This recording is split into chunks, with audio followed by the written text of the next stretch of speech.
Slokas 6 through 7. So, these are very, very important shlokas, and these shlokas give us hope because we have been speaking about bhakti yoga, right? How bhakti is the only way to attain Krishna. So again, these shlokas affirm that, and not only that, these shlokas also they tell us what happens to a bhakti yogi. What does Krishna do for a bhakti yogi? So let us look into them. ये तु सर्वाणि कर्माणि ये तु सर्वाणि कर्माणि मयि सन्न्यस्य मत्पराः मयि सन्न्यस्य मत्पराः अनन्येनैव योगेन अनन्येनैव योगेन मां ध्यायन्त उपासते मां ध्यायन्त उपासते तेषामहं समुद्धार्ता मृत्युसंसारसागरात् भवामि न चिरात् पार्था मय्यावेशितचेतसाम् तेषामहं समुद्धार्ता मृत्युसंसारसागरात् भवामि न चिरात् Partha मय्यावेशितचेतसाम्.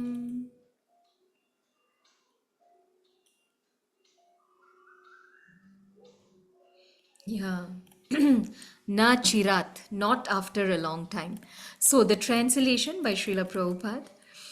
But those who worship me, giving up all their activities unto me and being devoted to me without deviation, Ananya, engaged in devotional service and always meditating upon me, having fixed their minds upon me, O son of Pritha, for them I am the swift deliverer from the ocean of birth and death.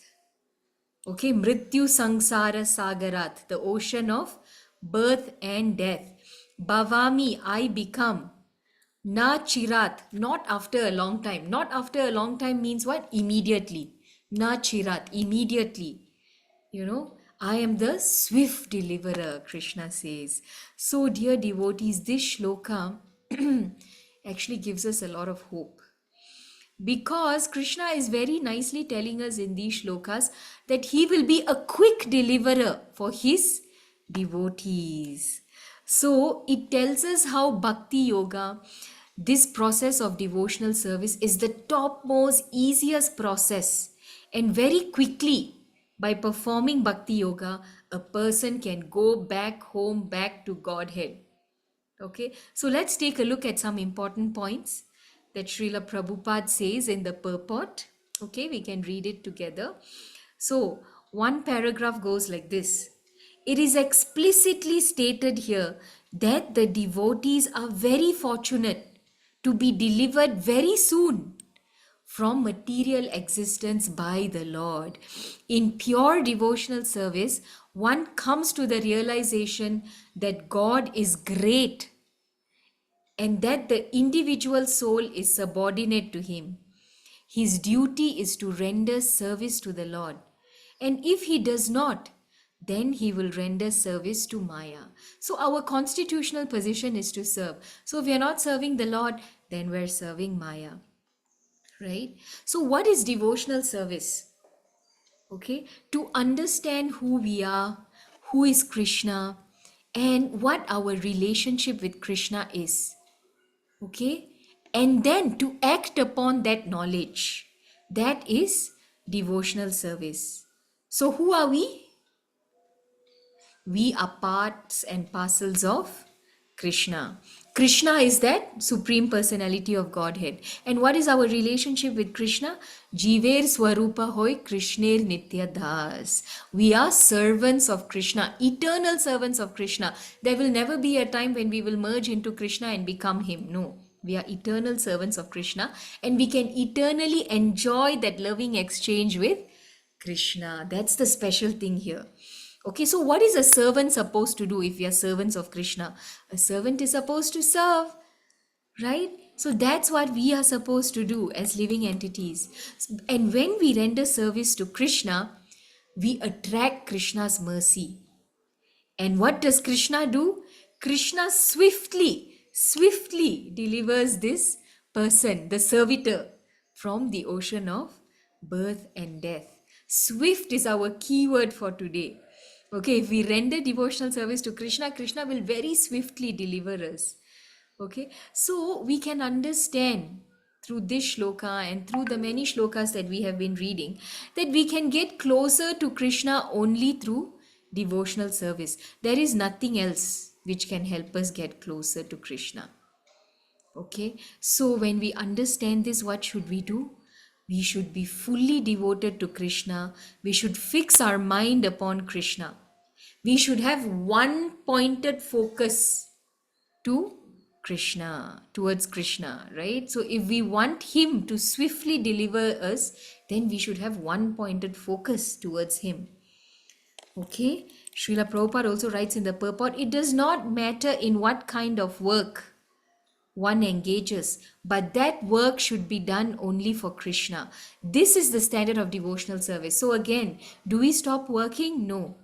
Whatever we are doing, it has to be done for Krishna. Okay, so now when we are working for a company, right, we take salary from that company, they pay us. Do we go elsewhere and work elsewhere as well other than that company? No.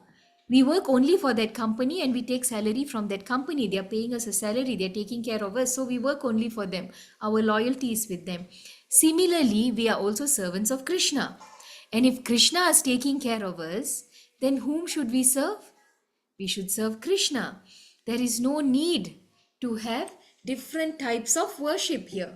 If we worship Krishna exclusively, then that is sufficient. Okay. So, Prabhupada writes in the purport, the devotee does not desire any achievement other than pleasing the Supreme Personality of Godhead. His life's mission is to please Krishna. How many of us want to make that our life's mission? To please Krishna. Every morning when we get up, this is how we should think. How am I going to please Krishna? What am I going to do today which will make me closer to Krishna? Okay, so Prabhupada writes, his life mission is to please Krishna and he can sacrifice everything for Krishna's satisfaction, just as Arjuna did in the battle of Kurukshetra. So, how many of us are in this position where we can sacrifice everything for Krishna's satisfaction? Okay, we may not be, but we should aspire every day. Right? And if we aspire, then ultimately we will reach that stage. Okay? A devotee's goal in life is only one. I want to see that smile on Krishna's face. This is a symptom of unconditional love. I will do anything to please Krishna. Okay? So this is what we call as one-pointed complete surrender. A little bit far-fetched, but in this chapter 12, it is about devotional service, and so Srila Prabhupada goes all the way to tell us that we have to go all the way to serve Krishna and to get closer to Krishna. Okay, so this is real bhakti. This is real bhakti. No more mincing, no more filters. This is real bhakti. At this stage, we all have to reach this stage before we leave our bodies. Okay, we have to make this our life's mission. If we don't reach this stage, then once we leave our body, we cannot attain Krishna. Where is the question? We have to dedicate our lives to Krishna. Okay, we have to work for Krishna. And what is the process? The process is very simple. We can devote ourselves to our occupation and continue chanting. So we continue doing whatever work we are doing, and along with that we have to keep chanting Hare Krishna, Krishna Krishna, Hare Hare, Hare Rama, Rama Rama, Hare Hare. Such transcendental chanting attracts the devotee to the Lord. Okay, so continue your work. And at the same time, keep chanting Hare Krishna Maha Mantra, keep rendering service to the Lord, attend the morning program, right? And all these things will help you. Because as of now, our condition is such that we are still not attracted to the Lord, actually, essentially. We are only attracted to the philosophy, and that's how we are somehow executing devotional service. But when we keep chanting, when we keep serving the Lord, then the heart gets cleansed, right? Cheto darpana marjanam, all the dirt in the heart, the anarthas in our heart, once that gets cleansed, then we will get attracted to Krishna, and we will develop that spontaneity to always serve him, to always satisfy him. Without even being said, we will think, what does Krishna want? What does Krishna want to eat today? What shall I do for Krishna? Right? So this attraction is very important for a devotee, and this is what we should aspire for. Okay, and once we reach that stage, what happens? Okay, let's go back again to another line in the purport, a very important line. The Supreme Lord herein promises that without delay, he will deliver a pure devotee, thus engaged from the ocean of material existence. He will come and deliver us. Okay, this is a very nice point. So we can compare now Bhakti Yoga with other processes. Okay, so we have Jnana Yoga, Ashtanga Yoga. So in Jnana Yoga, Ashtanga Yoga, the practitioner is endeavoring a lot with a lot of hard work. Okay, he sees how to leave the body. Okay, how should I make my soul leave my body? What should I do? For example, in the 8th chapter, we see how when a person leaves the body in light, he goes to the higher realm. When he leaves in dark, he goes to the lower planets or remains in this planet. Okay, so in this way, if we read all that, a person is always literally working hard, thinking, when should I leave my body? What should I do so I can leave my body at the right time? Okay, but not for a devotee. A devotee does not have to think like this. A non-devotee or an Ashtanga yogi, a Dhyana yogi is always immersed in trying to decide when he or she should leave the body, but not for a devotee. For a devotee, it is said that Krishna comes sitting on the back of Garuda and he picks the devotee and takes them back to Godhead. Okay, we can see this in the story of Santa Tukaram Maharaj. So Santa Tukaram Maharaj was told by Vittal or Krishna himself, right, that tomorrow I will come and take you. And Krishna kept his word.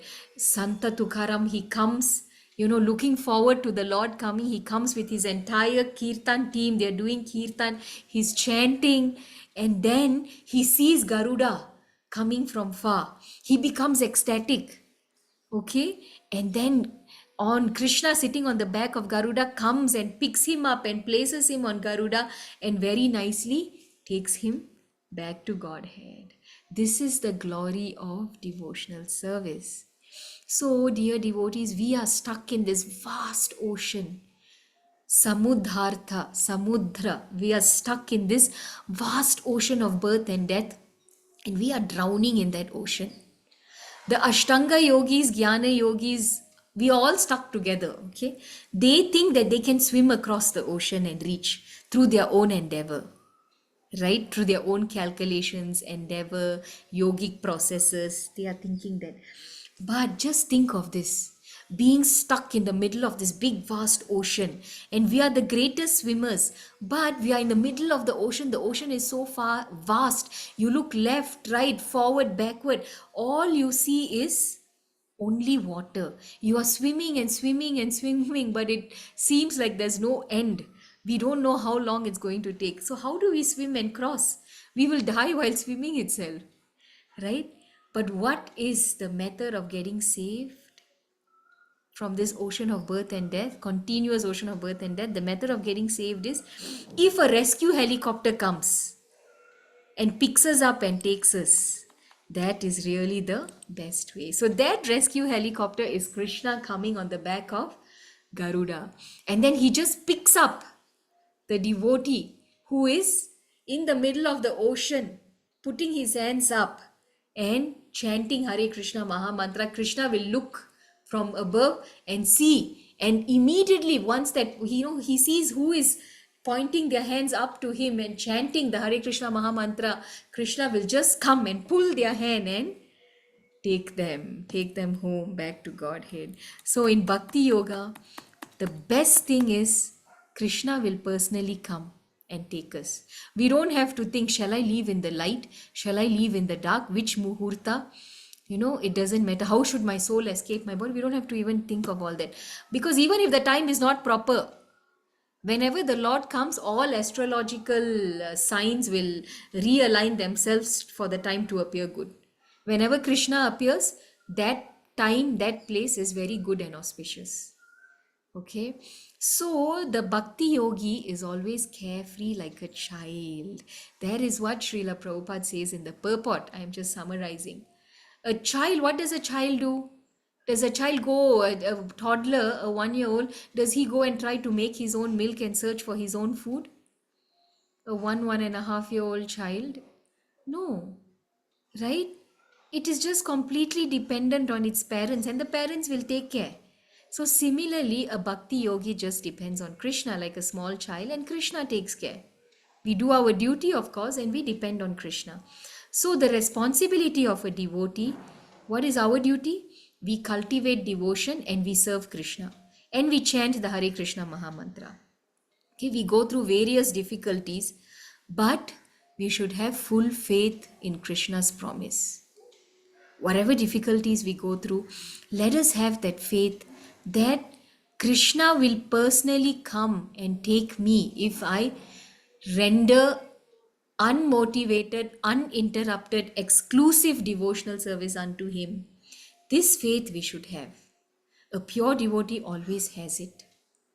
Right? I'm going through a lot. I'm going through a tough phase in life, yes, but no problem. Let me just continue to tolerate and wait for Krishna to come and deliver me.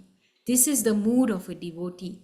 And as such, a devotee can always remain peaceful. Okay, so this is what our duty is. And Krishna says also in the Bhagavad-gītā towards the end, the last shloka that he speaks, what does he say?